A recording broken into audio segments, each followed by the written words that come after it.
We also have our myriad of Bible classes going on again this week, starting with Wednesday with First Maccabees, and I believe, Pam, is your Wednesday morning group, are you going to do the Psalms? Have you decided that? So the Wednesday morning ladies group is going to do the Psalms, as well as her Thursday night group, and Thursday morning and Friday morning for me are both doing Ecclesiastes.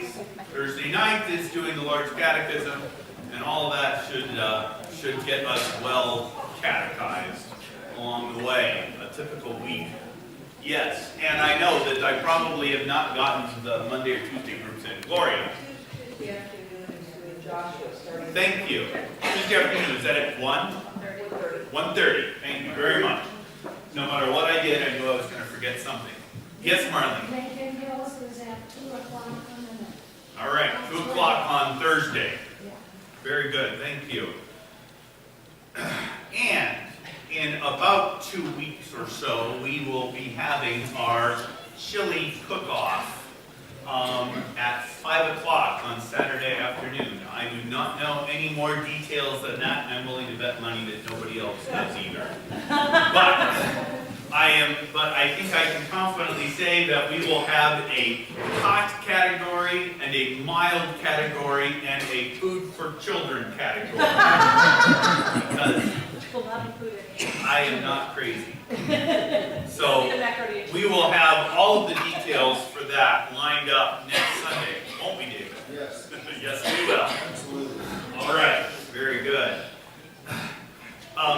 I mentioned this briefly before, but I will, we've kind of got it a little more firmed up. Pam and I have been talking for a while about doing a little mini seminar on a Christian view of the body at life's end. And so we're going to do that. We're going to do that on Saturday, February 8th from 9 to noon. And basically we're going to talk about a Christian view of the resurrection and of the body, and a discussion about what implications that has for how we treat the body, especially at life's end.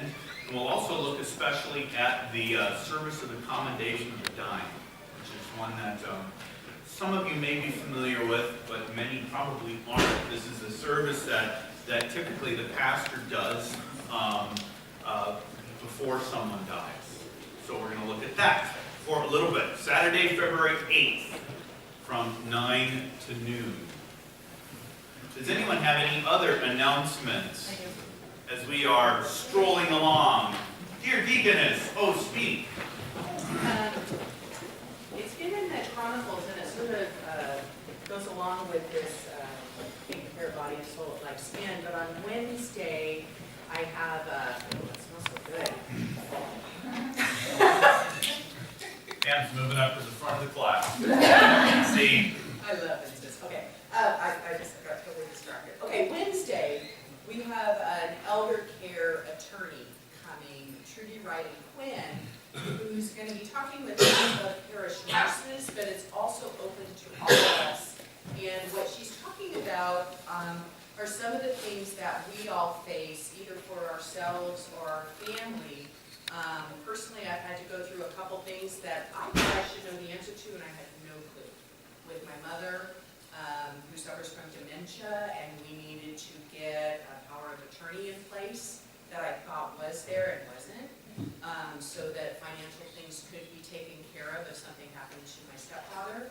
And then with my mother-in-law, some other sort of strange things, and she really helped guide me through that process. So she's not here to sell anything, although she's a valuable resource, and just has lots of information for those things that we really don't like to talk about or deal with, but we all end up facing them and go, oh no, what do we do?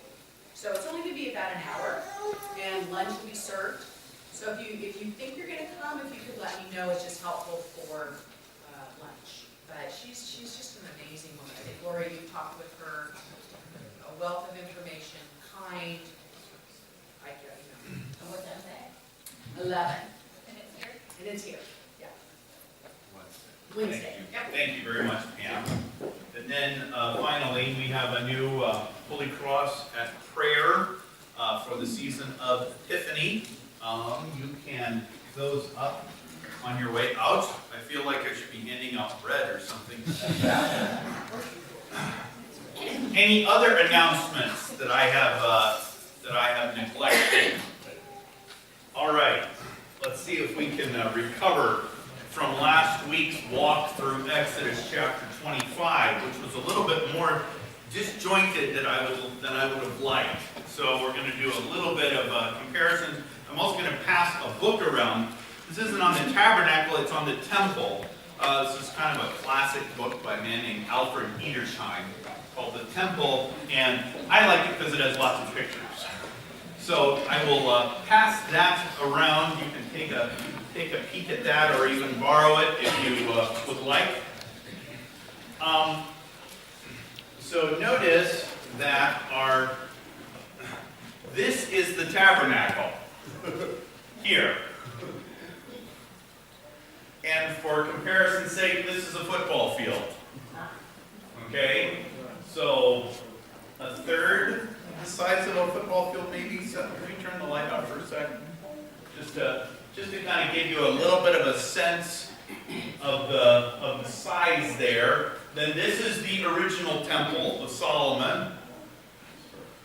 And then this is Herod's temple. So this is the New Testament temple that we have in Jesus' day. So Herod kind of liked things rather grandiose. And this is the temple in the dimensions that it's given in the book of Ezekiel, the heavenly temple. Yes. Which is bigger still. So which ones were given measurements by God? The tabernacle, Okay. I believe, was it. And there's a lot on the temple too. But I don't think there's as much detail in terms of scriptural requirements, because that was Solomon building it.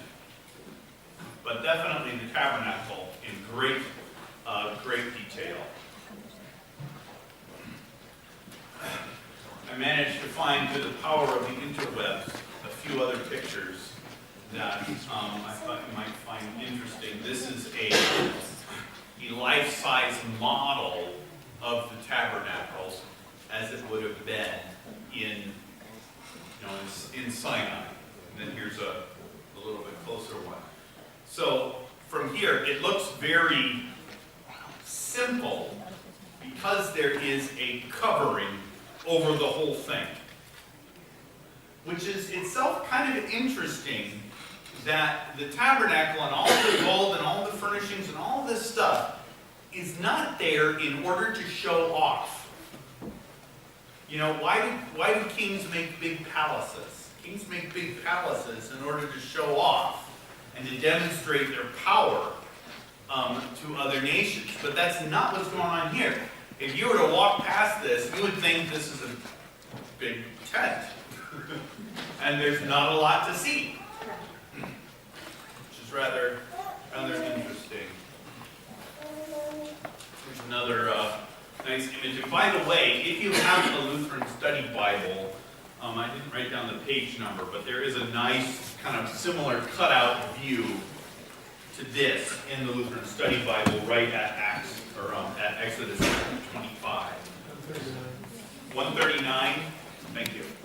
So here we get just a few of these elements. You first of all have this outer tent or outer shell, curtain, portable wall. Remember, the whole thing is portable. The whole thing is designed to be picked up and moved and set down. And this is what they did for 40 years while they were wandering in the wilderness. These are the slaughter tables for the offerings. This is the altar of burnt offering. This is the laver, which is a nifty word that means water, washing, like a lavatory. Is washing, and then this is the tabernacle itself, which we kind of saw there. Is everybody with me? So give some more, there's like 2 million Israelites that worship at the tabernacle, right? Yes, but they don't go in to the tabernacle. The only people that go in the tabernacle are the priests, and only the high priest goes in the Holy of Holies in the tabernacle. So you are talking about a relatively small number of people that would ever get inside this curtain. But remember that they had this kavod, this glory of God coming down upon the tabernacle. And by the way, while I'm thinking of it, incense served both a theological purpose and a very practical purpose in the Old Testament and in the New. The theological purpose is that incense is the prayers of the faithful rising up before God. So we have, like in Psalm 141, let my prayers rise before you as incense, the lifting up of my hands as the evening sacrifice, like we pray in evening prayer. And so incense is in the Bible is the smell of life, basically. It is the smell of heaven, as you get in Revelation, and it is the opposite of death. So you have death and decay and all of the kind of the ugly odor that goes along with that. And incense is what counteracts that. And that's why, among other things, why incense is used at the temple in rather copious amounts. Because remember, especially when we get to Jesus' day, remember how many animals were being sacrificed a day there? I know I've said it a couple times in here. Especially during Passover. About 20,000 a day. Now, I'm no expert, but I did stay at a Holiday Inn. No, but I did. You at one point lived next to the largest meatpacking plant in the United States, outside of Greeley, Colorado, Montfort, and wow. Let me just say that. And so that's kind of what incense was for, at a very kind of practical level, was to cover over the smell of death. Incense, like gold, is it expensive? It was not cheap. That's for sure. But it was more common then than it is today. So like myrrh, we get from Ethiopia, and frankincense from Somalia. And the frankincense, I think, is the only place in the world where you can buy frankincense. It comes from the resin of a tree there, which is actually disappearing.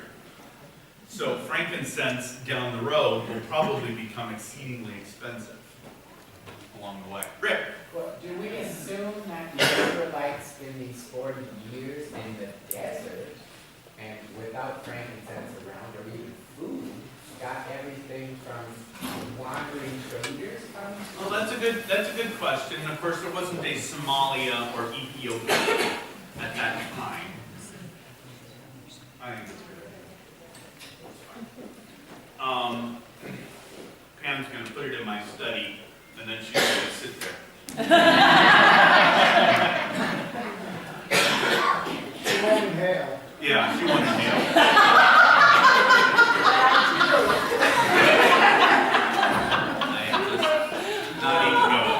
Not going there. But in all, I don't know the answer to this for sure, Rick, so this is my pious guess, is that the trees from which frankincense and myrrh came from were probably far more common in the region then than they are today. That is my guess, but I don't know. But even the food that they would eat. Well, the food, that was easy. That's manna and quail. That we get. That's what they lived on for 40 years. And they didn't need clothing either because and the clothing did not wear out. That's actually what it says. Now that would be pretty handy. If they sacrificed 20,000 a day, what did they do with all that meat?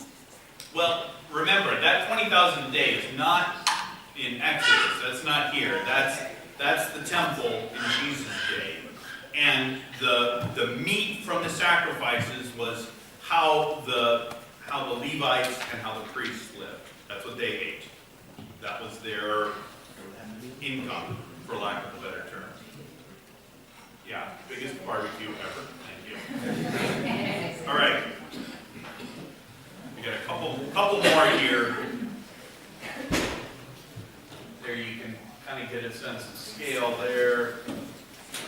There's a couple depictions of the ark. I don't know if I like this depiction all that much. It's a little bit too mod for me.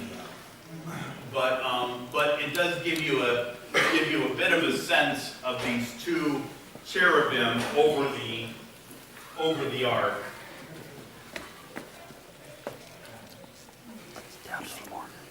And this mercy seat is kind of above the cherubim.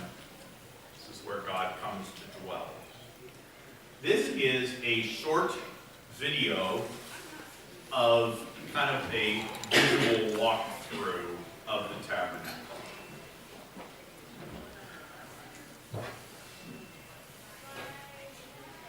And I actually turned the sound off intentionally because it was just a little too cute for me.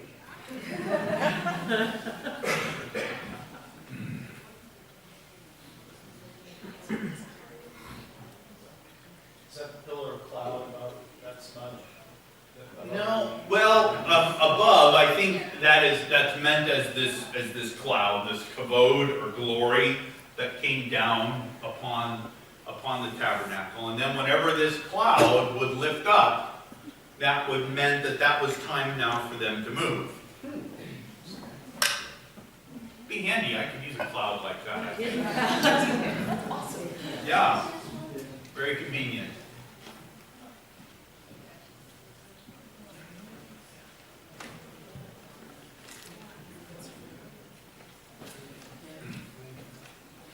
Obviously, this one does not have those slaughter tables there, and I think that labor bowl is a little disproportionate. I think it was actually quite a bit bigger than that, if I recall. Where's the showbread? Inside.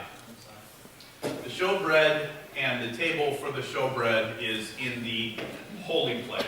So inside, which we will get to in a moment, you will have the holy place, and then there's a veil. But in the holy place is the menorah, is the lampstand, and the table for the showbread, and this is where the priests were. And then inside the Holy of Holies is the ark.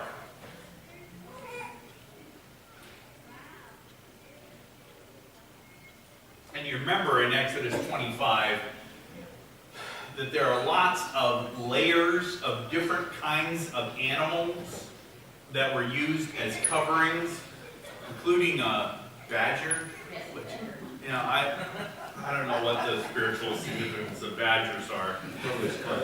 From Wisconsin. Yeah, that was my guess, is that they're football fans.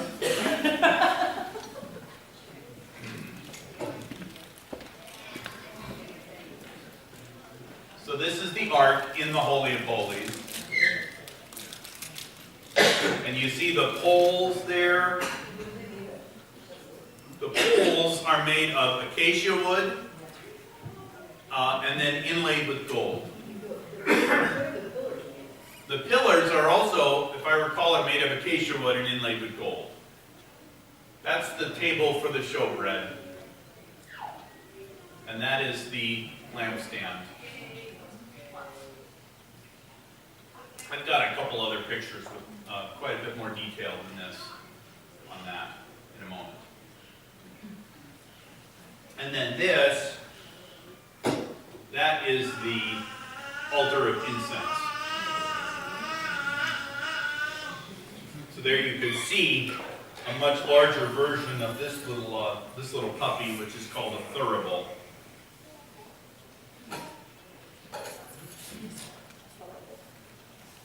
It's not really made of puppies. Just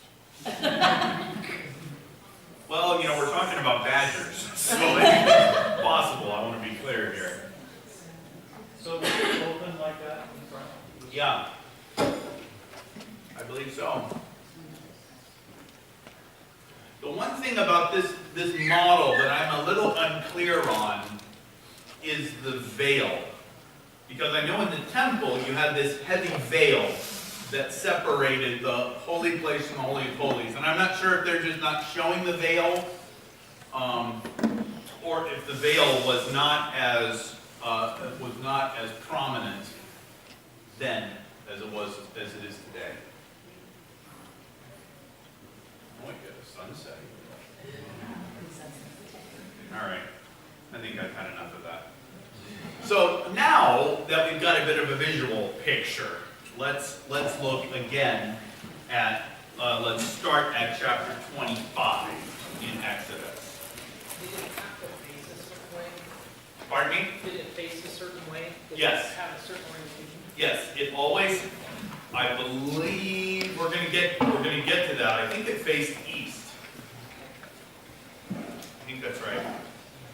But we'll get to that. The Lord said to Moses, "Speak to the people of Israel that they take from me a contribution. From every man whose heart moves him, you shall receive the contribution from me. This is the contribution that you shall receive from them: gold, silver, and bronze, blue and purple, scarlet yarns, fine twined linen, goat's hair, tanned ram skins, goat skins, acacia wood, oil for the lamp, spices for the anointing oil, and for the fragrant incense, onyx stones and stones for setting, for the ephod and for the breastpiece. Let them make me a sanctuary that I may dwell in their midst, exactly as I show you concerning the pattern of the tabernacle and of all its furniture, so you shall make it." So all of these animals, with the possible exception of the badger, boy, that badger bothers me. All of the other animals, the goats, the rams, all of these are animals that were sacrificed. And so these are the skins of the sacrifices. And then acacia wood was a common, very hard wood found in arid climates, very hard wood. And then gold and silver are both kind of signs of royalty. Bronze is a sign of strength. That's what weapons were made out of, was bronze. And then blue and purple were both dyes that were very expensive or very costly. And scarlet, and there's really odd one on scarlet. I don't remember what the scarlet dye was made from. But scarlet was a symbol of blood and would later be used as a symbol of sin. You know, though your sins be as scarlet, yet they shall be white as snow. So all of these colors, all of these physical things mean something. They aren't just kind of random. They shall make an ark of acacia wood. 2 cubits and a half shall be its length, 1 cubit and a half its breadth, and 1 cubit and a half its height. You shall overlay it with pure gold, inside and outside you shall overlay it, and you shall make on it a molding of gold around it. You shall cast 4 rings of gold for it and put them on its 4 feet, 2 rings on the one side of it, 2 rings on the other side of it. You shall make poles of acacia wood and overlay them with gold, and you shall put the poles into the rings on the sides of the ark to carry the ark by them. The poles shall remain in the rings of the ark. They shall not be taken from it, and you shall put into the ark the testimony that I shall give you. So the poles are permanent. They're not meant to be there and then you remove them. They are permanent, because remember, this whole time with the tabernacle, they're in one place for a time, and then it picks up, and they move, and then they go someplace else. So once these poles are in place, they stay, which I find odd, but I am not so awkward. You shall make a mercy seat of pure gold. 2 cubits and a half shall be its length, and 1 cubit and a half its breadth. I have no idea why I had jam out there. You shall make 2 cherubim of gold, of hammered work you shall make them, on the 2 ends of the mercy seat. Make 1 cherub on the one end, and 1 cherub on the other end. Of one piece with the mercy seat shall you make the cherubim on its 2 ends.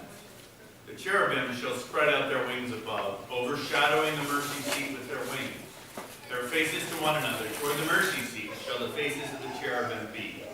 And you shall put the mercy seat on the top of the ark, and in the ark you shall put the testimony that I shall give you. There I will meet with you, and from above the mercy seat, from between the 2 cherubim that are on the ark of the testimony, I will speak with you about all that I will give you in commandment for the people of Israel. You shall make a table of acacia wood. 2 cubits shall be its length, a cubit its breadth, and a cubit and a half its height. You shall overlay it with pure gold, and make a molding of gold around it. You shall make a rim around it, a handbreadth wide, and a molding of gold around the rim. You shall make for it 4 rings of gold, and fasten the rings to the 4 corners at its 4 legs. Close to the frame the rings shall lie, as holders for the poles to carry the table. You shall make the poles of acacia wood, and overlay them with gold, and the table shall be carried with these. You shall make its places and dishes for incense, and its flagons and bowls with which to pour drink offerings. You shall make them of pure gold. And you shall set the bread of the presence on the table before me regularly. Get a bit of a picture of the bread of the presence. And remember, literally, we have it translated presence here, which is a little bit more, I don't know, it's not very literal. Literally, it is bread of the face. Like, you shall have no other gods before me, like the first commandment is literally, you shall have no other gods before my face. So this is the bread that is eaten in God's presence. That's kind of literally what is going on there. So is manna or made for manna then? No, it's not manna. But and there's directions on how to make it a little bit later on. But that does raise a good question for me. I mean, it's pretty specifically not manna, but I don't know where they got the grain from, because I don't get any grain anywhere else. Either of you pastor types know the answer to that? You're still thinking about the badger skin? You found it? What's the answer? So the badger skin is commonly used for making shoes. Okay. And then the leather was freely given to the people of Israel for the covering and construction of the temple. God was literally asking these people for the shoes off their feet. Interesting. And that's from types of Christ in the Old Testament. Interesting. You've got to come back more often here.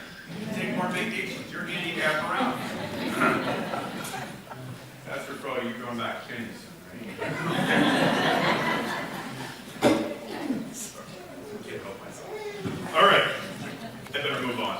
You shall make a lampstand of pure gold. The lampstand shall be made of hammered work. Its base, its stem, its cups, its calyxes, and its flowers shall be of one piece with it. There shall be 6 branches going out of its side, 3 branches of the lampstand out of one side of it, 3 branches of the lampstand out of the other side. 3 cups make like almond blossoms, each with calyx and flower on one branch. 3 cups made like almond blossoms, each with calyx and flower on the other branch. So for the 6 branches going out of the lampstand. So here, could you hit the light again, Seth? Here you can get a bit of the picture here of 3 coming out on each side, and then 1 in the center. And then these are these calyx, which we figured last week was like the petal covering around the flower, and then like almond blossoms. That's these things right here. And add another one here in a minute. All right, we got a little bit more on this.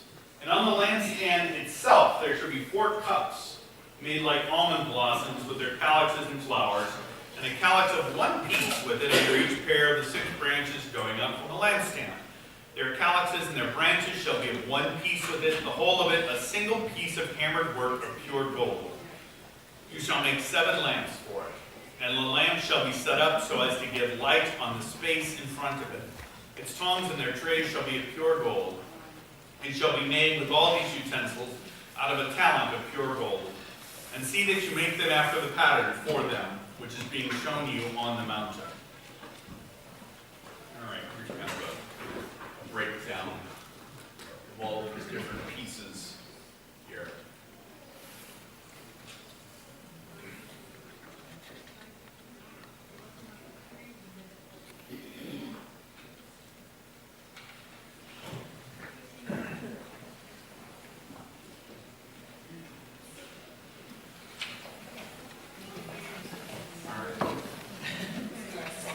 What's a knot?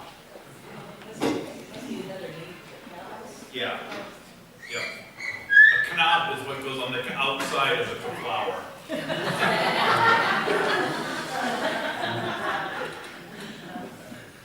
I correct myself, but.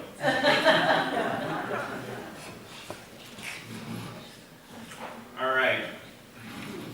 You can turn the light on again, Seth. Did I tell you about the horns last week? No. Figured you guys might have noticed this by now. Yes. That very often in traditional artwork, you will see Moses depicted with horns, which doesn't seem like a very nice thing to depict him with. But it's very common. This is a medieval one, and this is Michelangelo's Moses with the horns. So all the way through the Renaissance, you will see that quite commonly. This is why, is because the Greek translation from Exodus 34, he went down from the mountain, Moses knew not that the appearance of the skin of his face was glorified. This Greek translation is not faithful to the original Hebrew. It gives a sense of the passage. Moses' face shone brightly. We actually get that reading on Transfiguration Sunday, which is about 2 months from now. So glorified means you get. We're getting there. The noun form of the Hebrew word, karan, has its primary meaning of horn, like the horns of an animal. However, this word can also refer to things that are long and cylindrical, that radiate from a common source. For instance, this now refers to the horns of the altar in the temple, even to the rays of light in Habakkuk. This radiance is like the sunlight. God has rays flashing from his hand. Bible translator might therefore understand this verb form to mean, much like the noun, either referring to literal animal horns or something like light radiating from Moses' face. So most translations today will take that not as horns, but as light. So like think of Jesus and the Transfiguration, his face shone brightly like the sun. That's kind of the picture. But that's a perfect example of how a little tweak of a translation can have lots of really peculiar consequences down the road. All the way down to Moses being depicted looking like Satan for most of Christian history, which is very peculiar, but probably should not surprise us a whole lot. So there's your artistic trivia for the day. What I would like to do at this point, since we have about 10 minutes left here, is start in on chapter 26, which I do not have for you up top. So we're going to go back to old school again. Exodus chapter 26. Exodus 25. And you may, this is more on the tabernacle, so you may listen if you like, or some of my trusty helpers in the back, I'm sure, would be happy to hand you a Bible, if you would like. Anyone need a Bible? Would like a Bible? Exodus chapter 26. All right. The nice thing about sitting on this stool is I feel like I'm having story time here. Moreover, chapter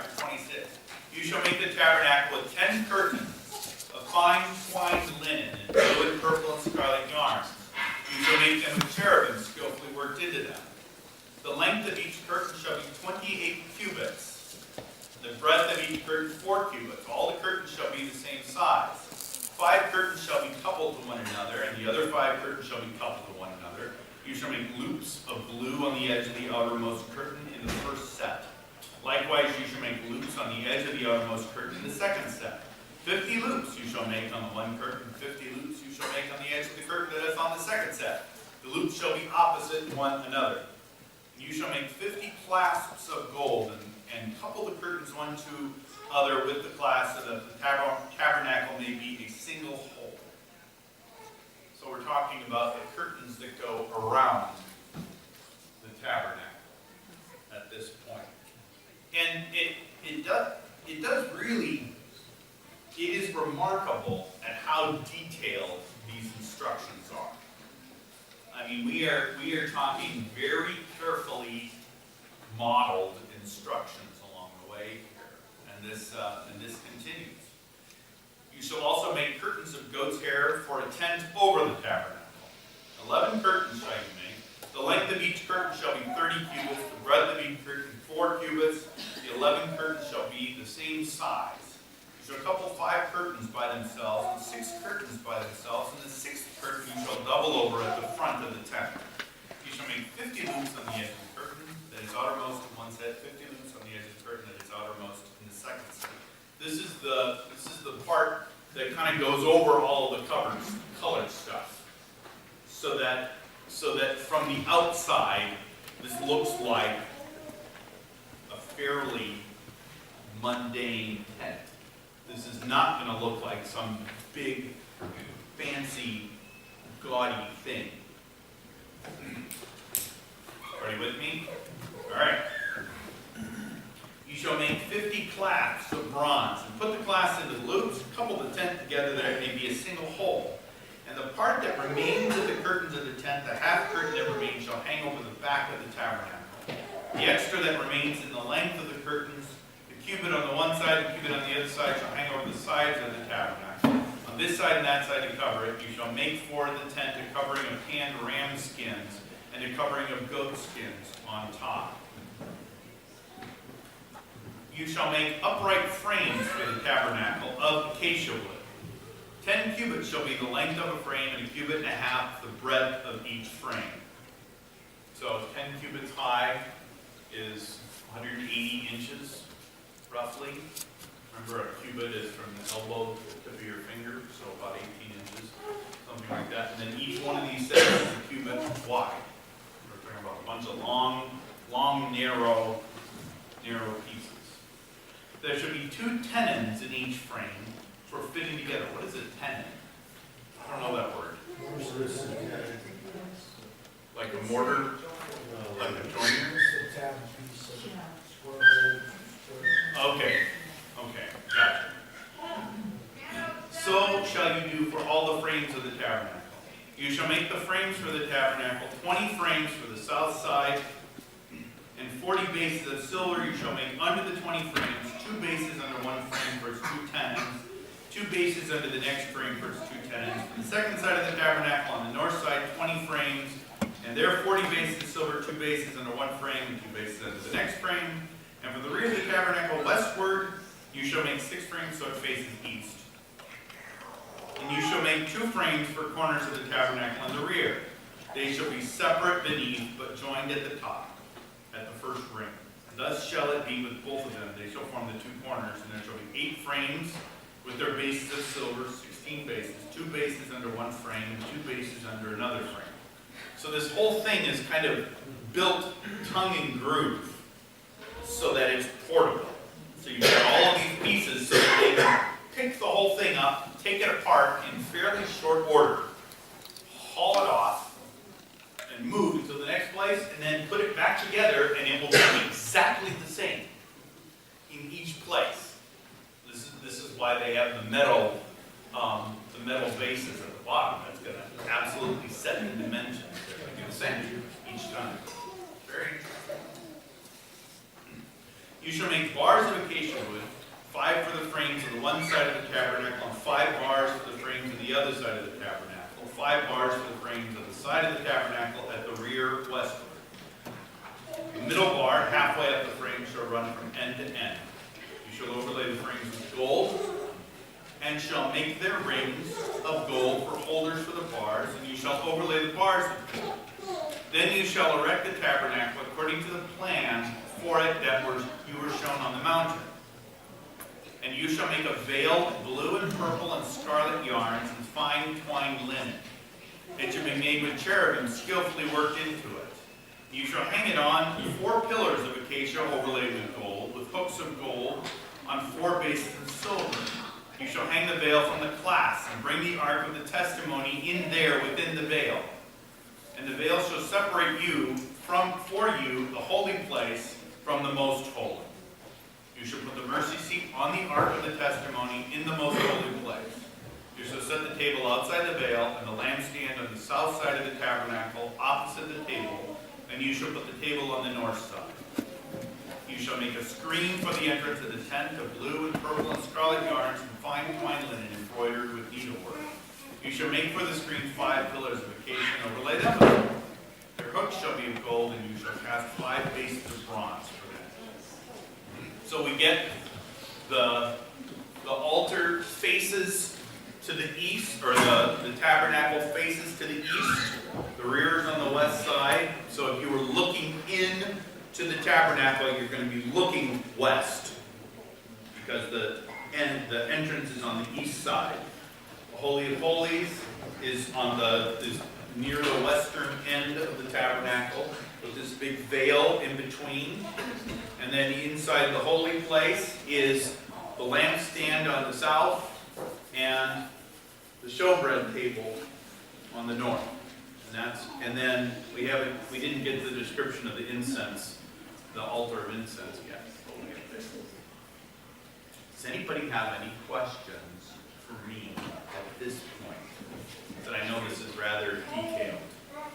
I guess I've always wondered, a couple of different reasons, very detailed construction together. And I don't see that testing the flexibility of the Israelites next, since they tended to prepare it for the Right. Right. or he knew full well that if they were going in person involved with the Israelites, they're not going to agree about how to build it. Well, that's and I think that those are both true and accurate. What is different here than in pagan worship is that in pagan worship it was basically a competition of who could make the most amazing, grandiose structure. You know, think of a ziggurat. You know what a ziggurat is? It's a fun word to say, by the way. A ziggurat are those great big, almost pyramid-like structures, like you find them in Iraq still today. Or probably the ultimate example of that would be the Tower of Babel. And with all of those, it's going to be man that is coming up with the plan. And how it's going to, and how can I make this the most grandiose, the most, and how can this make me more worthy than my neighbor, whether we're talking about a neighbor of a person or of a neighboring country. But here it is the exact opposite.